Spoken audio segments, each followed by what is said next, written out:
Você está no Wikitrix, aqui é o Antônio Matheus, e hoje o Vitor falou sobre a Argentina. Aqui é o Vitor Viller, faltam só mais 100 dias pro Guido Mantega dar adeus. Essa é boa.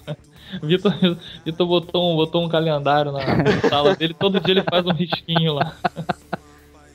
Menos um dia, né? Ah, meu Deus. O que eu falo agora? Aqui é Renato Lerípio e... Ah, não sei, cara. Não sei, foi ótimo. Falou assim, aqui é Renato Lerípio e... Precisa de frase toda semana? Fica melhor assim. Fica melhor assim, fica legal. Tá vai aqui meu protesto. Dá o seu protesto. Escreve um bilhetinho de reclamação, envia aí. A gente resolve.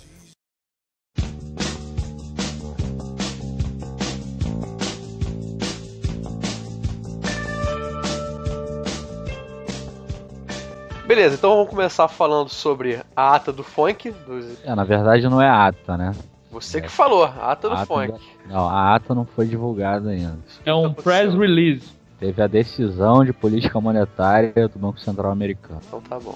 Então vamos começar aqui falando sobre a decisão de política monetária do Banco Central dos Estados Unidos, que saiu agora essa semana, do qual eu não faço a menor ideia do que você esteja falando. Deixar aqui o Vitor falar, já que foi ele que trouxe esse assunto. Pois é, saiu a decisão lá do Federal Reserve, né, do Comitê de Política Monetária deles, dando prosseguimento à redução dos estímulos, né, de compra de título privado e público, além de manutenção da taxa de juros entre 0 e 0,25.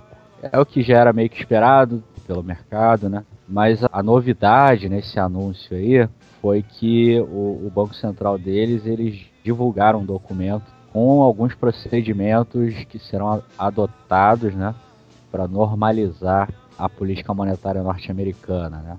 Ou seja, para começar a aumentar os juros. Então, as características que eles colocaram é mais ou menos aquilo que a gente estava imaginando, né, que não vai ser de uma hora para outra, que vai ser com bastante transparência, com bastante sinalização, né, para o mercado de quando que vai acontecer isso. E o fato concreto é que a partir do ano que vem a gente já deve começar a ver uma elevação do juro básico norte-americano.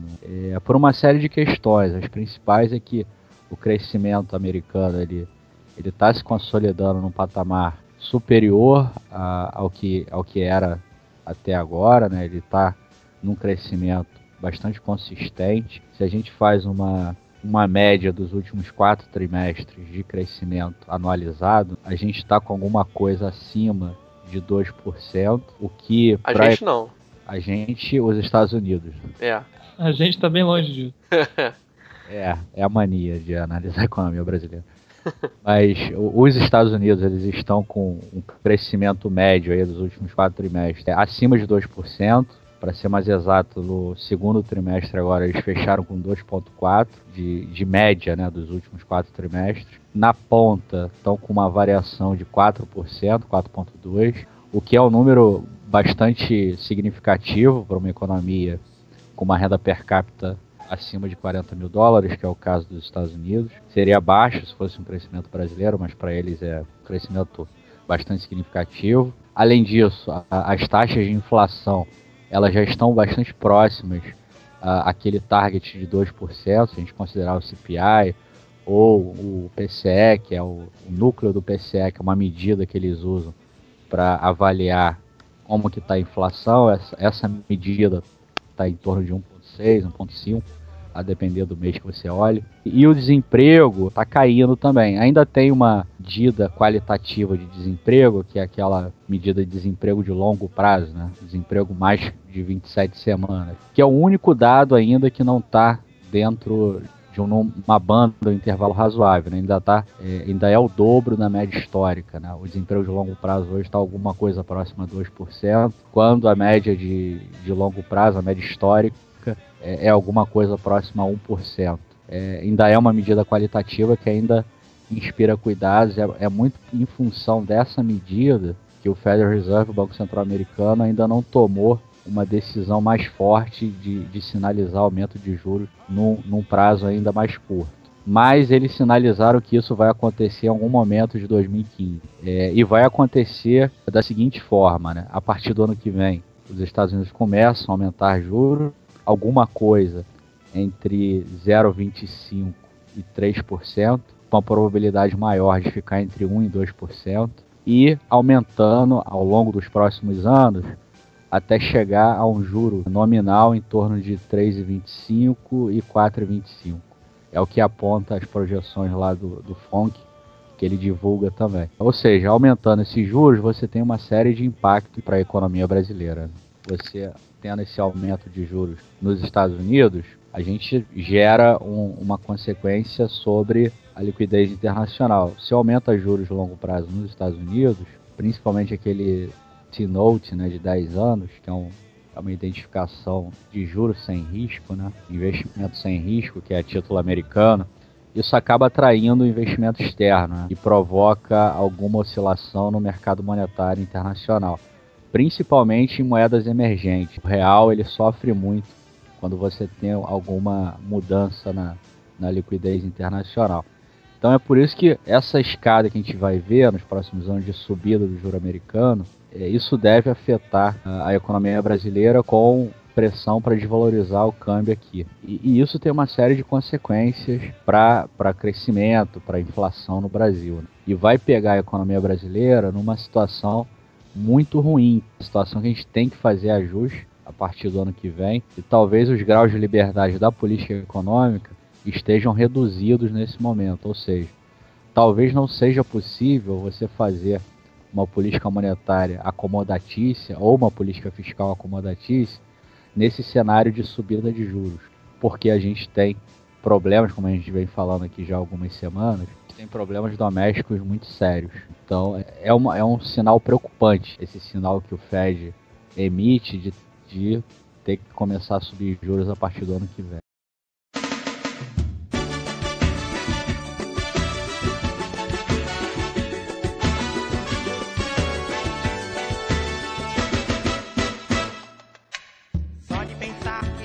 Então, para dar aquela compilada, tentar dar aquela compilada em tudo que você falou, houve redução dos estímulos de compra de título privado e público.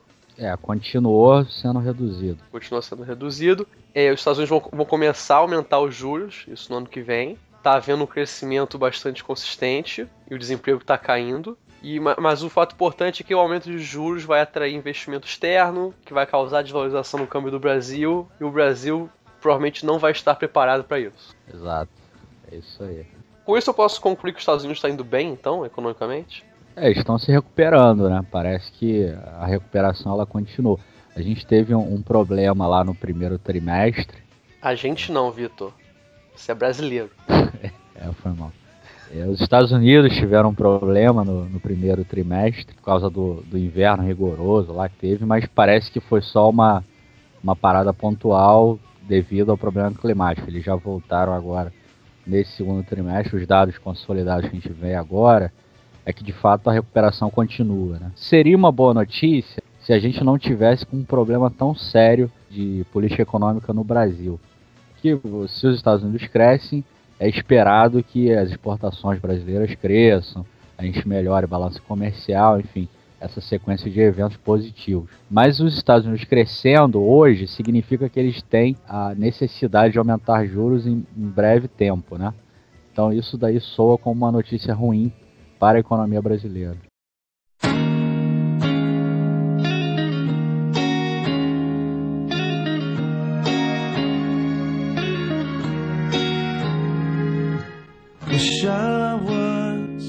Sempre sou muito cauteloso em tratar de Estados Unidos, né? Desde que eu tenho acompanhado esse processo de retomada do crescimento da economia americana no pós-crise, o que a gente vê é que os sinais são muito ambíguos, né? Por exemplo, no terceiro trimestre do ano passado, a taxa de crescimento anualizada do PIB americano estava em 4% também. E logo no trimestre seguinte, ela caiu para algo em torno de 2,4%, 2,3%. Ou seja, esse crescimento dos Estados Unidos está sempre oscilando ele dá uma melhorada, depois ele cai um pouquinho.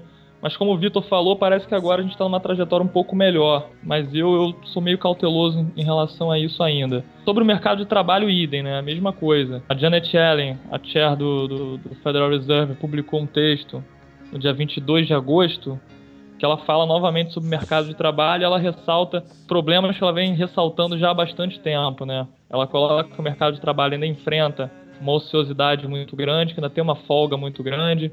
Ela lista que essa folga pode estar se devendo a fatores tanto estruturais quanto conjunturais, que existe um espaço ainda para uma política monetária acomodatícia, está influenciando pelo menos a parte estrutural, pelo menos a parte conjuntural desse desemprego.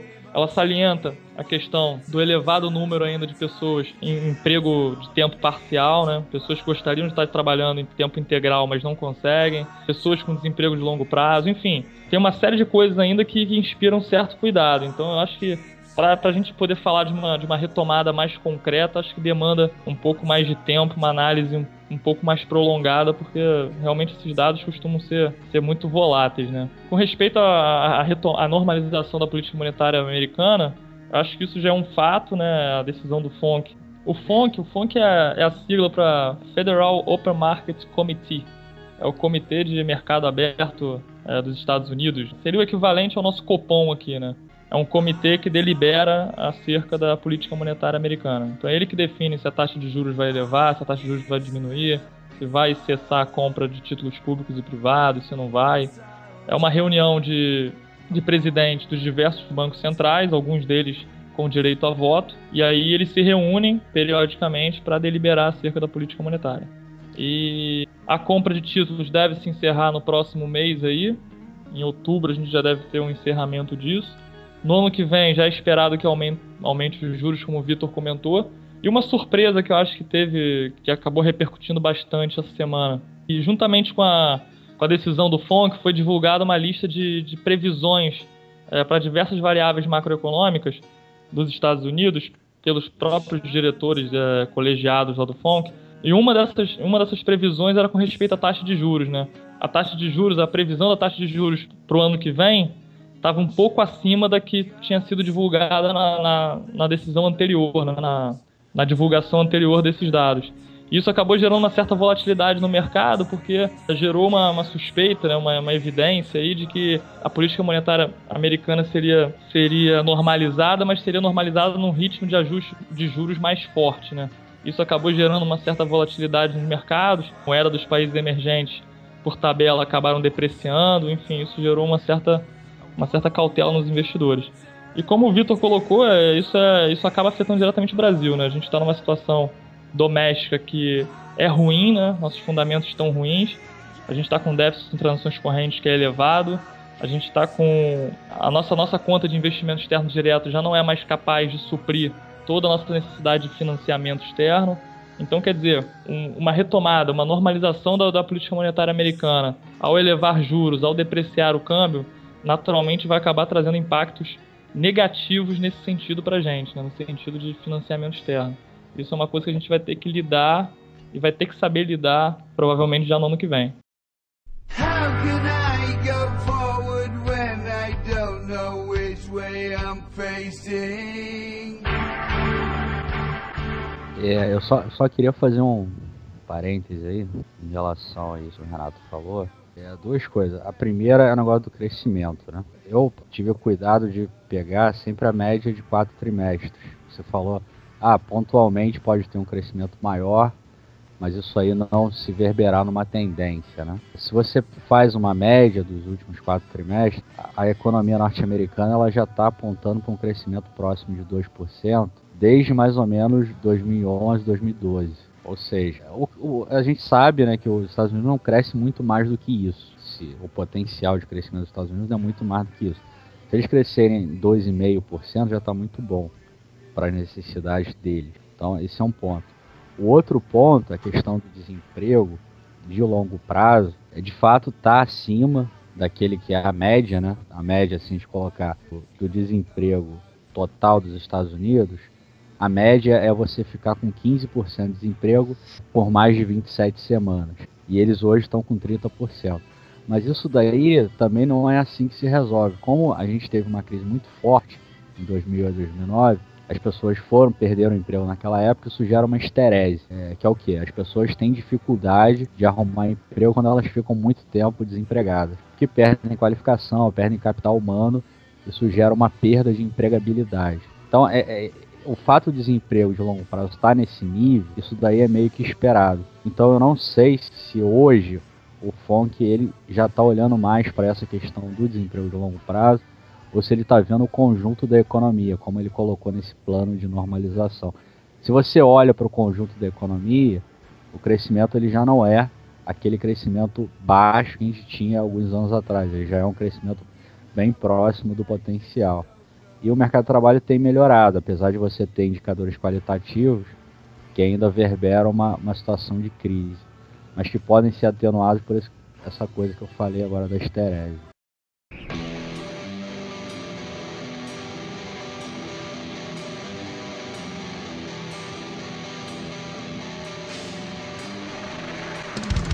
Então, agora o próximo assunto. Semana passada também houve a divulgação da PNAD, que apontou uma interrupção na queda da desigualdade, do crescimento da renda média do trabalhador brasileiro, e que foi um dado errado que o IBGE soltou, houve um erro. Provavelmente algum estagiário fez besteira.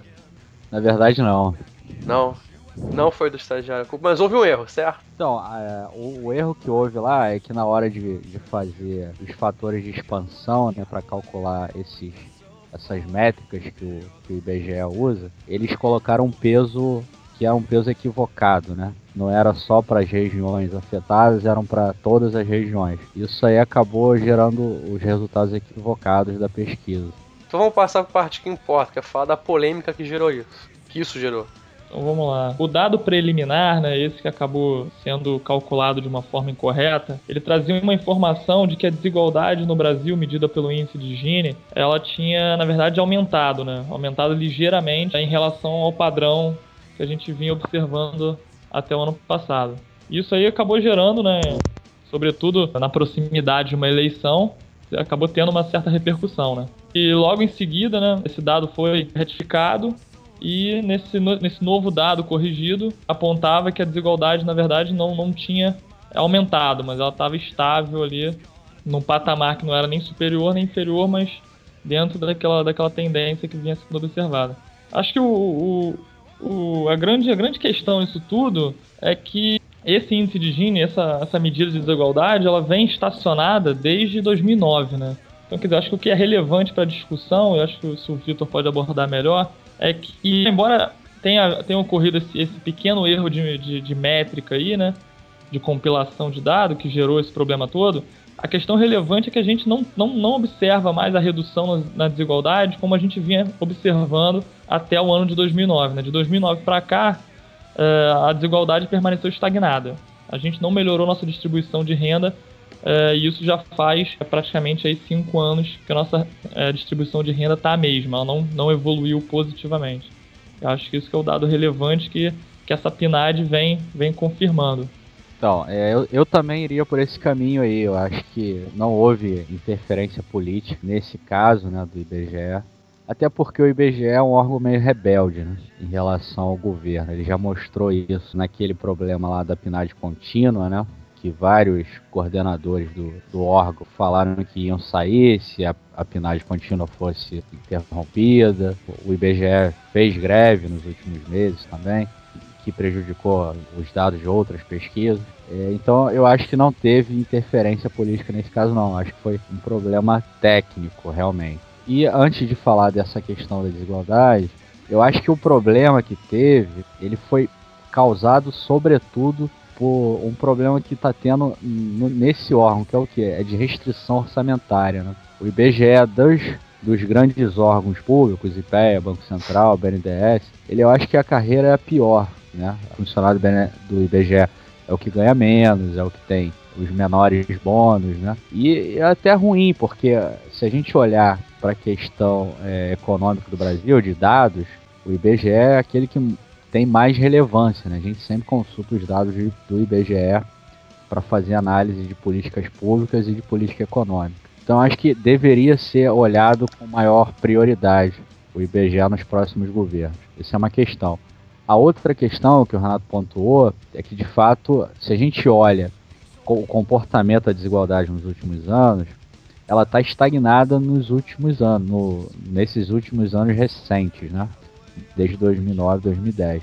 Por quê? O que aconteceu de lá para cá, né? A gente teve uma alteração significativa no padrão de política econômica. O Brasil hoje, ele produz uma política fiscal que ninguém sabe ao certo qual é o número de superávit primário. A gente conduz a política monetária, não sabe muito bem para quê, se é para controlar a inflação ou se é para atingir hiato do produto. Isso daí causou um menor crescimento da economia. Se a economia cresce menos, você naturalmente vai ter menos graus de liberdade para reduzir desigualdade, quer o governo queira ou não, né? A gente viu em outros episódios que até o Nery, né, o Marcelo Nery, que é agora da SAI, da Secretaria de Assuntos Estratégicos, fez alguns artigos e já deu algumas intervenções falando que o PIB cresce de um jeito e a renda do trabalho cresce de outro, ou seja, a renda da população que vive de salário estaria crescendo mais do que o crescimento da economia como um todo. Mas a gente sabe que a tendência dessas duas séries é andarem juntas, né? Se a economia não cresce, se o PIB não cresce, uma hora ou outra a renda do trabalho vai diminuir a taxa de crescimento. E isso aí vai desembocar no aumento da desigualdade. Então, não tem como essas duas coisas crescerem separadas para sempre, né? É isso que parece que o ministro não entendeu. E é isso que a gente está vendo agora com esse resultado da PNAD, independente se for 0,1 ou 0,2 décimos acima ou para baixo, é que de fato a queda da desigualdade que vinha acontecendo desde o início da década, ela parou. E parou por causa desses problemas de política econômica. Certo, eu não sabia que o IBGE era o menos favorecido financeiramente. O salário do IBGE eu acho que é o menor, né, Renato? Desses órgãos aí. Cara, entre BNDES e Banco Central, tenho certeza. IPEA eu não sei, mas acho que também. IPEA deve ter uma carreira melhor. Realmente, fica muito atrás do Banco Central, de BNDES, isso sem dúvida. E é um órgão vital. Então acho que deveria ser mais valorizado por ser um órgão essencialmente de Estado, né, e não de governo. Certo, fica aí o apelo de Vitor Vilha. Quem diria, né, que eu fosse apelar para fortalecer um órgão público. Verdade, verdade.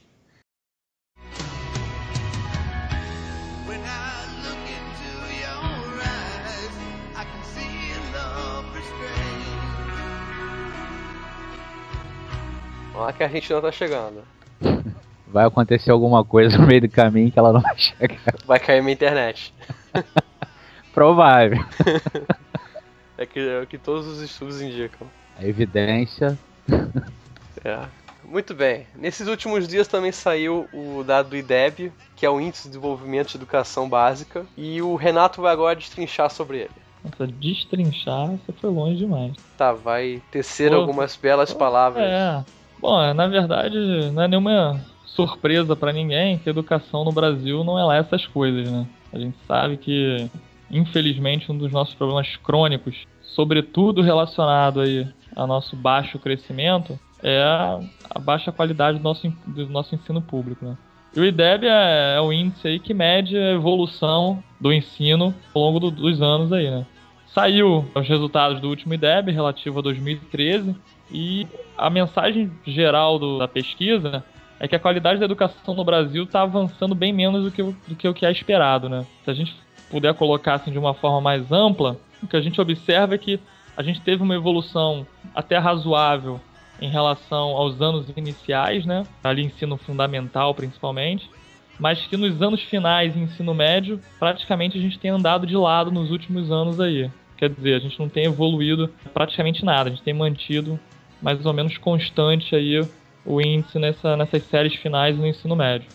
O que é um problema, né? A gente sabe que são essas pessoas que vão estar saindo do colégio para no mercado de trabalho. Então a gente sabe que são pessoas que vão estar potencialmente mal preparadas para entrar no mercado de trabalho ou com uma qualificação abaixo da que seria desejada. Enfim, são pessoas que vão estar contribuindo para o desempenho econômico do Brasil e a gente sabe que, por esses dados, que a qualidade dessa educação, dessa mão de obra não está sendo satisfatória. Isso é uma coisa que é bastante sinalizadora, vamos dizer assim, da situação que a gente vive atualmente e que provavelmente vai perdurar aí durante mais algum tempo.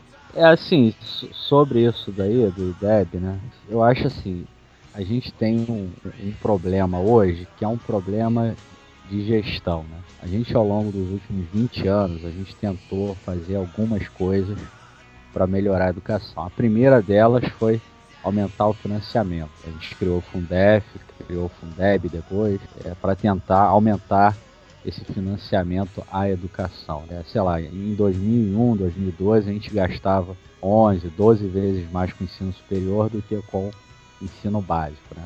Hoje essa relação está em 5 vezes, o que é o dobro do que os países da OCDE investem, né? Os países da OCDE investem alguma coisa de 2,5 vezes ensino superior, ensino básico, a gente está investindo alguma coisa 5 vezes.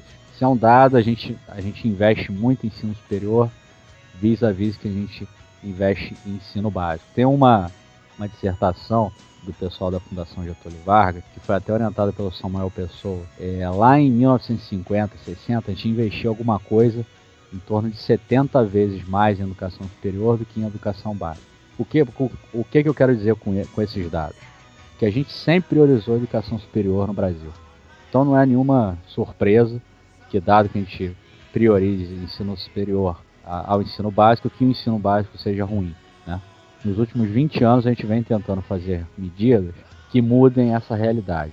Uma dessas medidas é criar um índice que avalie a qualidade do ensino, né, que é o IDEB. Isso daí já é até um avanço ao que a gente praticava antes. Então a gente criou mecanismos de financiamento, a gente criou medidas de avaliação da educação, só que a gente ainda não criou, por incrível que pareça, um currículo unificado. O Plano Nacional de Educação acabou de ser aprovado, tem alguns meses, e uma das reivindicações desse plano é criar um currículo unificado para todas as escolas, até para orientar os professores, né, que dão aula, para fazer essas provas de acordo com um currículo unificado para todo o Brasil, né? Ou seja, a gente está engateando ainda nessa melhoria da educação. Esse currículo ele tem que ser aprovado pelo PNE até 2016. Um plano nacional de educação que envolve 10 anos aí, e uma das reivindicações é essa. Então a gente vai discutir nos próximos meses e anos aí, até 2016, esse currículo, né?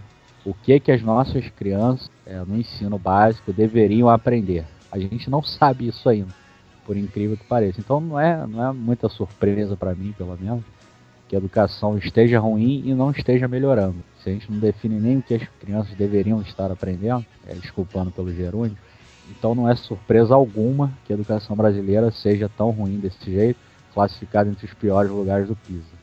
Então é mais comum nos outros países ter mais investimento no ensino fundamental do que no ensino médio? Não, o que eu falei foi o seguinte: o normal nos países da OCDE é você investir 2,5 vezes a mais em ensino superior do que você investe em educação básica. O Brasil investe o dobro disso, a gente investe 5 vezes mais em educação superior do que a gente investe em ensino básico. Sendo que hoje, esse valor, essa razão, 5 vezes mais, ela é bem menor do que a gente praticava no passado. Na década de 50 e 60, a gente investia 70 vezes mais. Ou seja, a gente sempre priorizou no Brasil ensino superior a ensino básico. Então não é surpresa alguma que o ensino básico no Brasil não seja uma maravilha. Entendi, então é uma questão de magnitude. Exatamente. Então a gente pode falar que está evoluindo nesse aspecto, já que está diminuindo a diferença? A gente, a partir da última década, né, do século passado, com a gestão do Paulo Renato, a gente começou a tentar resolver esse déficit histórico, né, que é dar prioridade ao ensino básico. Só que isso leva tempo, não acontece em alguns anos. Isso aí é trabalho de uma geração, né? A Coreia, que é o país que conseguiu uma velocidade maior mudar a educação deles, eles conseguiram em 30 anos. Como o Brasil não é uma Coreia, é provável que a gente leve em 50. Tô ligado à Coreia do Norte. Não, Coreia do Sul. A do Norte, Jesus já desistiu daquele lugar.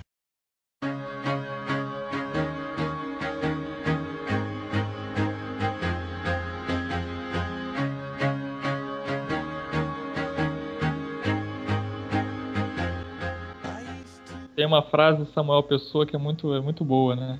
Que ele fala que, se referindo à década de 50, né?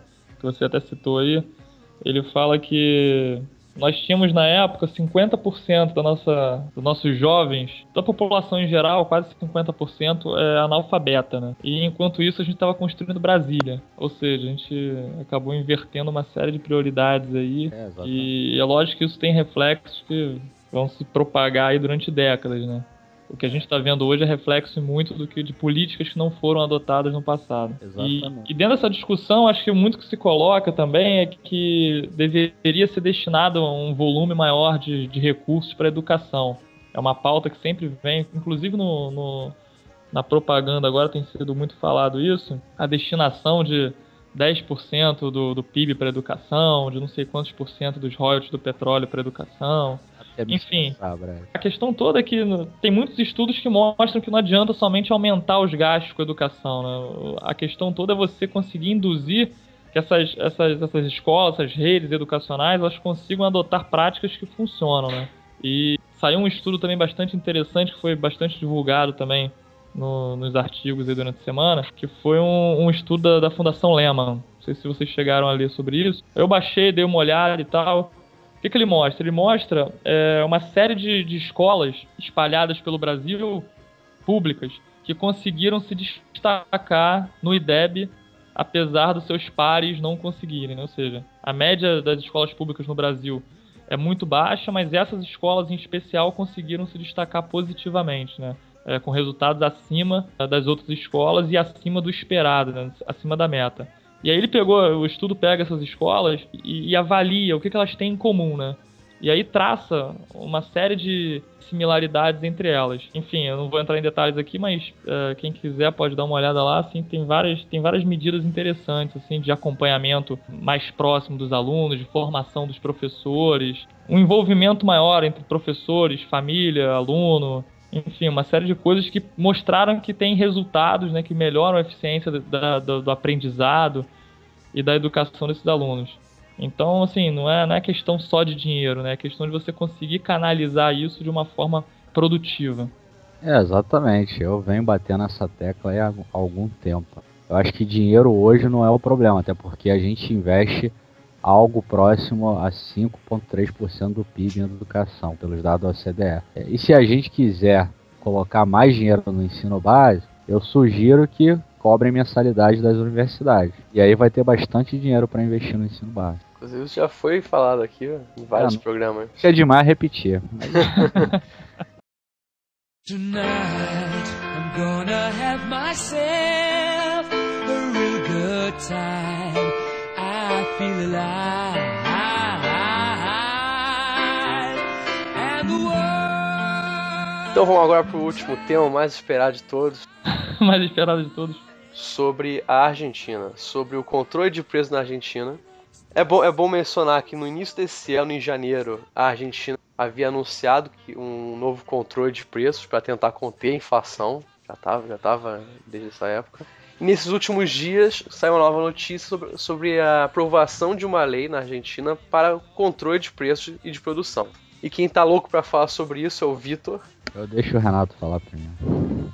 Vitor hoje tá delegando funções. Tá delegando. Cara, é que assim, eu preciso tomar um engove pra falar da Argentina. Enquanto eu tomo um engove, o Renato vai falando aí. Né, a notícia... Enfim, a Argentina aprovou uma reforma de lei, né? Que limita preço e margens de lucro. Limitar a margem de lucro dói no peito.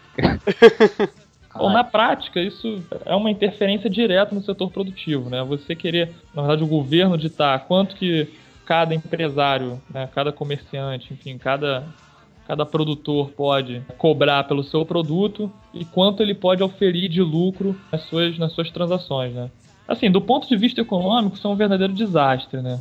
Assim, todo aluno de economia aprende lá nas aulas de teoria microeconômica, os preços no mercado são definidos pela interação entre oferta e demanda. Seja ele qual tipo de estrutura de mercado for, existe uma curva de oferta, existe uma curva de demanda, e dali sai preço e quantidade, né? E assim, o resultado é óbvio. Se você tenta controlar preço, as quantidades vão variar para equilibrar esse preço. Se você controla a quantidade, o preço vai variar. Então não dá para você fixar um preço e esperar que os produtores produzam a mesma quantidade que antes. O que eu quero dizer com isso? O que já aconteceu na Venezuela e o que vai provavelmente acontecer na Argentina dentro de pouco tempo. Você vai ter um racionamento de produtos, ou então no limite você vai ter a extinção de alguns mercados. Alguns produtos simplesmente deixarão de ser produzidos porque não haverá incentivo econômico para a produção desses produtos. Então, assim, por isso que eu classifico essa medida como desastrosa, né? Porque ela interfere diretamente no sistema produtivo da economia, gerando racionamento, gerando desaparecimento de bens e serviços, e no final das contas você tem uma enorme perda de bem-estar da população, uma enorme redução do padrão material da população. Enfim, é um prejuízo que é difícil de você mensurar, mas é um prejuízo bastante elevado e que pode ter consequências políticas e sociais bastante sérias. A gente viu que na Venezuela, que passou pela mesma situação, houve protestos, houve quebra-quebra, houve depredação, enfim. É uma questão bastante delicada. Acho que o governo argentino está metendo os pés pelas mãos, está fazendo a coisa desandar ainda mais. E o resultado final disso, com certeza, vai ser nada agradável. É só a gente esperar os próximos capítulos disso. Acho também legal falar, não definindo a Argentina, mas só mencionar que isso só vai funcionar com certas firmas. As médias e pequenas não serão afetadas por isso, segundo essa lei.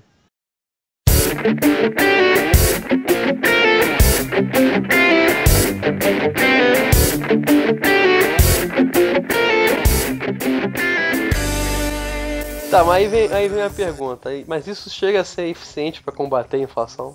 Não, claro que não. Isso daí ainda vai aumentar a inflação, que vai reduzir a oferta mais ainda. Então o que você vai ter é mais inflação ainda mais. Uma inflação que já está em 40% anual na Argentina. É um disparate profundo isso daí. Eu acho que nenhum heterodoxo hoje defende um negócio desse abertamente. Pode defender em alguns círculos fechados, em casa, olhando pro teto e tal, pode defender. Mas abertamente, eu acho difícil. Então você está querendo me dizer que isso é literalmente apenas uma ação de ignorância? Não tem outra explicação.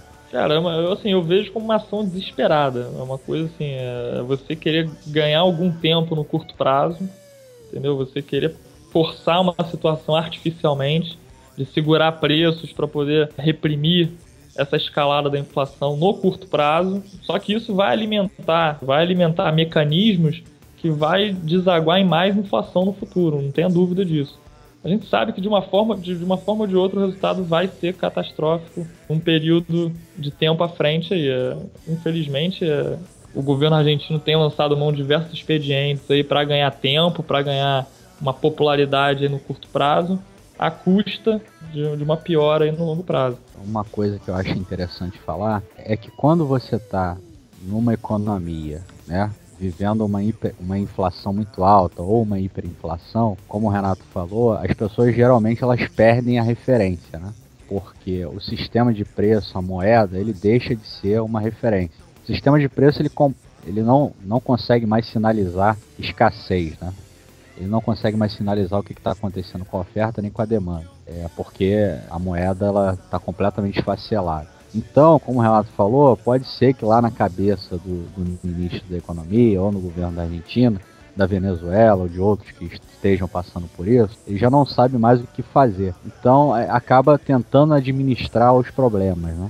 E aí uma medida desesperada é tentar controlar diretamente o preço. Mas como o Renato falou, se você quer controlar preço, você vai ter que combinar com a quantidade, né? E ela vai se ajustar conforme o que for melhor pro sistema lá.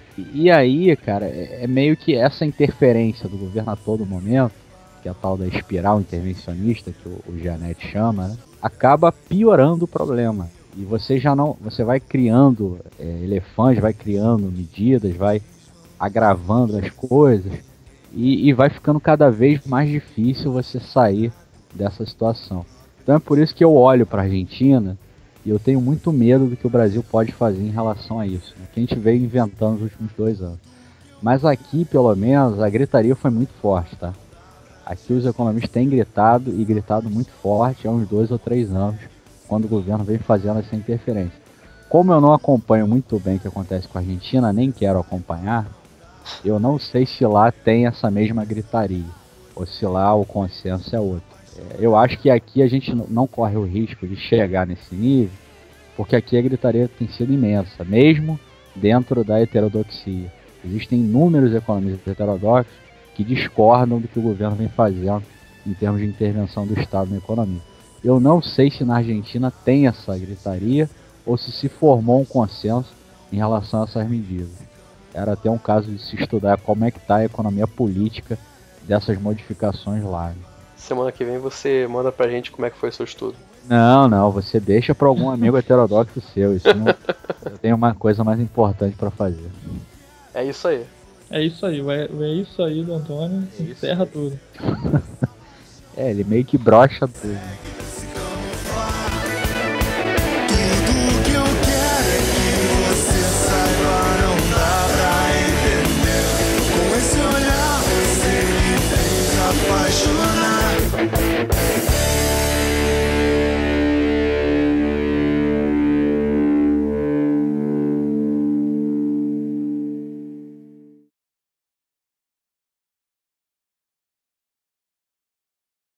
A segunda coisa é um puxão de orelha que vocês tomaram aí uns 15 minutos pra falar só do primeiro tema. Mais de 15 minutos. Mas isso foi proposital. Foi proposital. Você quer foi tudo excluir a calculado. Argentina. Ele quer tudo excluir a calculado. Argentina. Eu sei que lá pelos 30 minutos tu vai mandar a gente terminar. Não vai dar tempo de meter a Argentina. É tudo proposital, André. Antônio é inocente. Antônio percebe. Não, agora eu tô empreendendo. Os agentes são racionais, né, Renato? Tô aprendendo a gravar com o Antônio.